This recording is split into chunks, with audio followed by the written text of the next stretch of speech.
min alamati i'radillahi ta'ala 'anil 'abdi istighaluhu bima la ya'ni.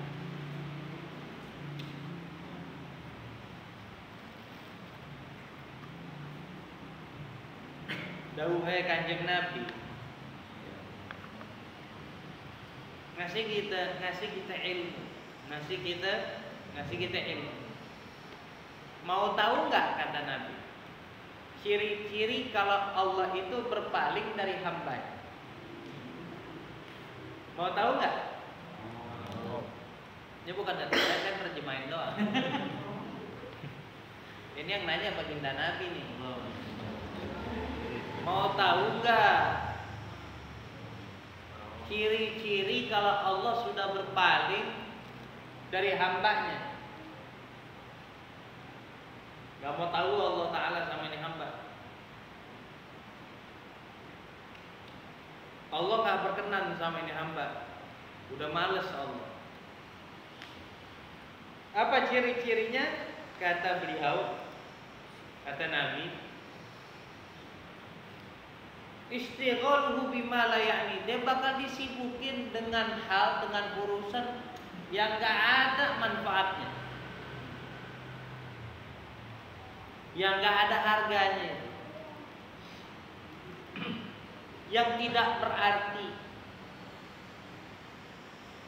Makanya saya bilang, orang lain malam minggu sibuk jalan sono, jalan sini, yang lagi macet-macetan di tol mau ke puncak, bela-belain tuh dia cuman mau ke atas gunung doang tuh.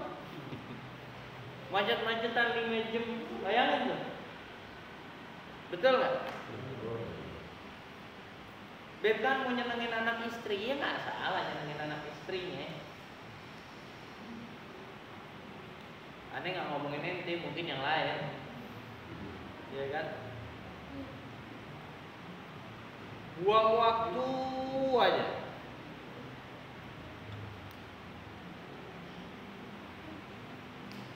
Tapi di malam yang pada umumnya orang pakai itu waktu buat hal yang gak puguh, buat hal yang gak berarti. Ada beberapa hambanya Allah yang Allah sibukkan malah ke dalam satu amalan, ke dalam satu perbuatan yang mengandung arti, yang mengandung makna, berfaedah, bermanfaat bagi zahirnya, bagi batinnya. Makanya saya katakan nikmat kita ngaji malam minggu jam 10 malam lagi ngaji.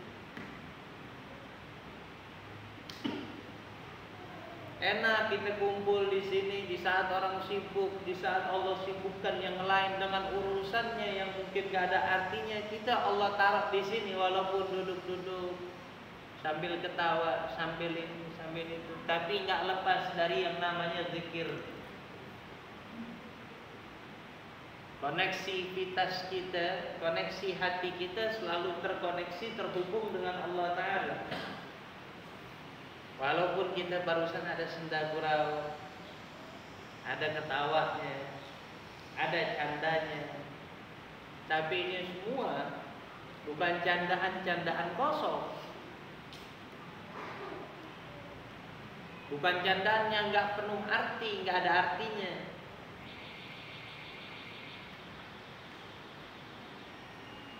Kita Allah bikin tertawa di dalam satu perkumpulan yang Allah ridhoi. Kita dibikin roha, kita dibikin tenang sama Allah Ta'ala, bukan di rumah kita, tapi di satu perkumpulan. Di satu perkumpulan yang Allah ridhain. Buktinya apa perkumpulan yang Allah ridhain? Saya nggak tahu nama antum satu persatu mungkin. Dan mungkin antum juga satu sama lain kalau andaikan datang dari tempat yang beda-beda pun nggak ada yang kenal, betul nggak? Terjalin di situ silaturahim. Ini kalau mau dikupas satu-satu, terjadinya silaturahim. Silaturahim kalau kita mau ungkap, kalau kita mau bongkar hadis-hadis keutamaan silaturahim banyak. Barokahnya silaturahim banyak. Terus apa lagi? Di luar silaturahim ada zikrullah, ada zikir bareng-bareng sama Allah. Kita berzikir sama Allah. Kita ibadah bareng-bareng. Kita ngaji ilmu lagi bareng-bareng. Kita sholawatan lagi bareng-bareng. Terus saling memberi makan, memberi minum. Ada sedekah di sini. Enggak ada satu amal pun yang terjadi di dalam perkumpulan semacam ini amalan yang sia-sia. Ini perkumpulan yang syarat, padat, makna, berbobot tingkat tinggi. Gak sampai di situ. Dan perkumpulan semacam ini, perkumpulan yang membuat kita menjadi tasyabbuh, menyerupai baginda Nabi. Itu kan? Seringkali saya katakan posisi kita kayak gini, ini serupa dengan posisi waktu di zaman Nabi duduk bersama para sahabatnya. Nabi waktu kumpul sama para sahabat ya kayak gini. Nanti ada ibu-ibu, kaum wanita bertanya sama Nabi. Nanti ada sahabat laki-laki bertanya sama Nabi. Yang terjadi di dalam lingkungan itu, ruang lingkup itu hanyalah urusan ilmu, urusan Allah dan yang lain, urusan ibadah.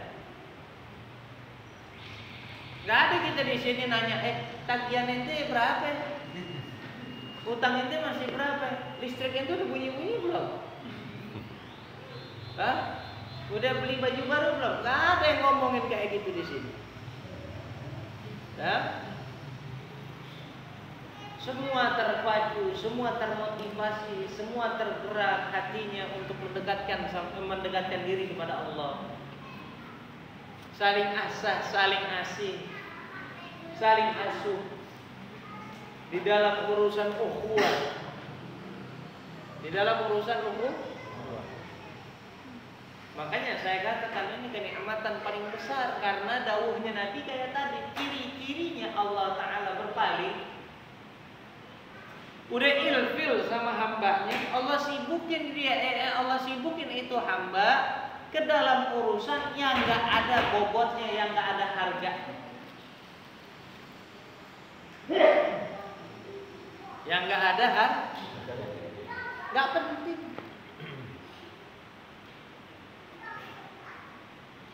Kita duduk di sini, duduk doang, duduk kita ini bekasnya sampai ke akhirat bisa nolong kita besok. Ini nggak usah diaminin, ini udah barang pasti. Paham nggak? Anda makan, habis makan kenyang, amin. Nggak perlu diaminin, orang makan pasti kenyang. Ya. Beb saya haus, silahkan minum air putih. Habis minum air putih dahaganya hilang, amin. Nggak perlu diaminin. Wong barang pasti diaminin. Anda pakai minyak wangi, insya Allah habis ini jadi wangi, amin.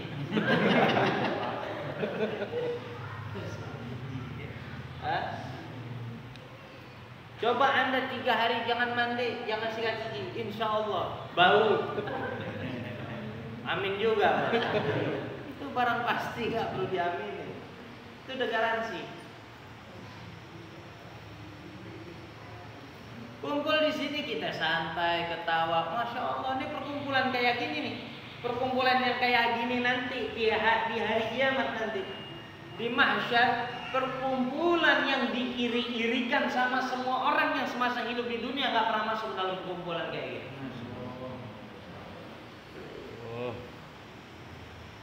Makanya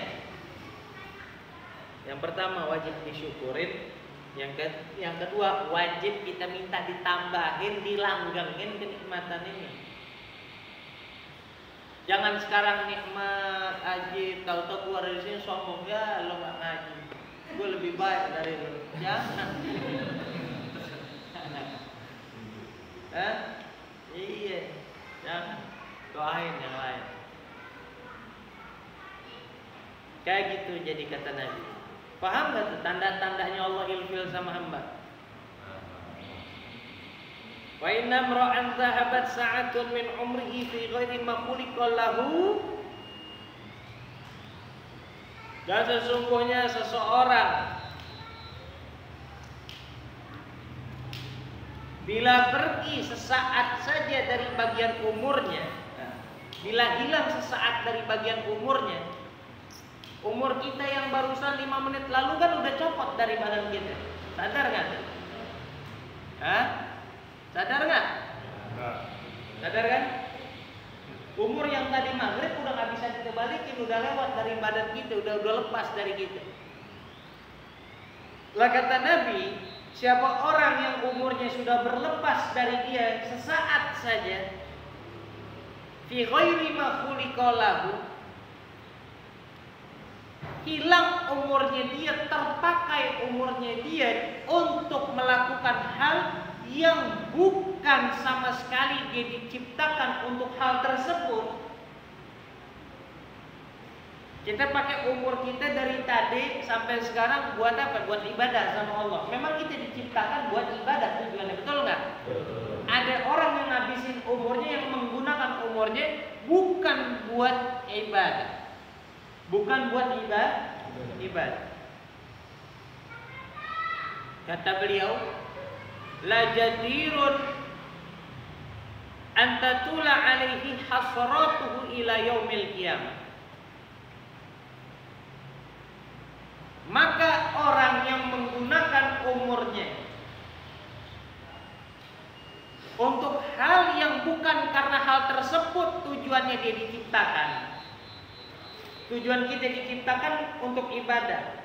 Berarti di luar ibadah kayak memperkaya diri, foya-foya, tamasya yang nggak ada habisnya, yang buang-buang uang, yang buang-buang, yang buang-buang fulus, buang-buang duit, tabzir, mubazir, intinya ya kayak gitu.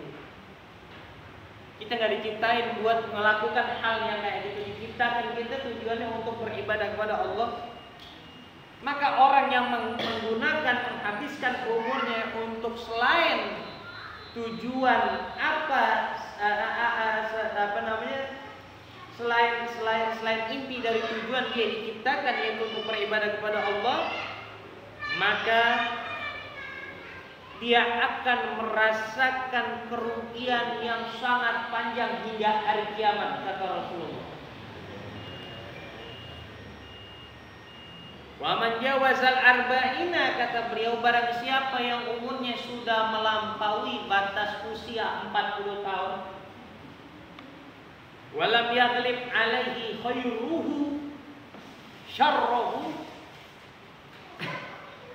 akan tetapi kebaikannya enggak lebih banyak, enggak mengumpuli keburukannya, umurnya udah 40 tahun kata Nabi, tapi ternyata dia punya amal baik enggak lebih banyak daripada amal buruknya. Apa pesan baginda Nabi? Falyatajahaz ilan nar, maka silakan persiapkan diri kamu untuk menuju ke nerakanya Allah.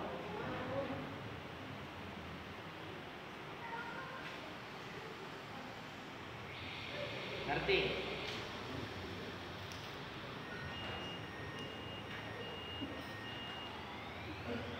Makanya saya katakan nikmat duduk di sini, diam aja gitu, diam aja santai, ngomong ilmu sepatah dua patah kita diam lagi santai. Karena nggak ada satupun yang terjadi di sini fi ghairi ma khuliqa lahu. Nggak ada yang terjadi di majelis ini untuk selain tujuan apa kita dicipta, di luar ibadah maksudnya. Itu kumpul di sini ibadah, tujuannya buat ibadah, buat tagarrub sama Allah Ta'ala. Kita pakai umur kita buat tagarrub sama Allah, buat mendekatkan diri sama Allah, buat ta'abbud sama Allah, buat beribadah kepada Allah Subhanahu wa Ta'ala.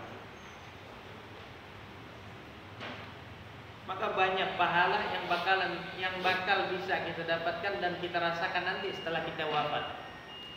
hasilnya nanti, gajinya nanti dari Allah Ta'ala. Makanya kata baginda Sallallahu Alaihi Wasallam, min husni islamil mar'i tarkuhu ma la ya'ni.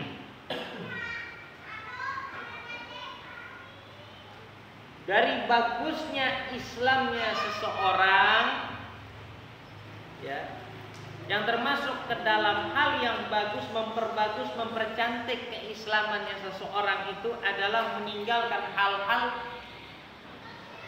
yang tidak berarti, yang enggak berarti.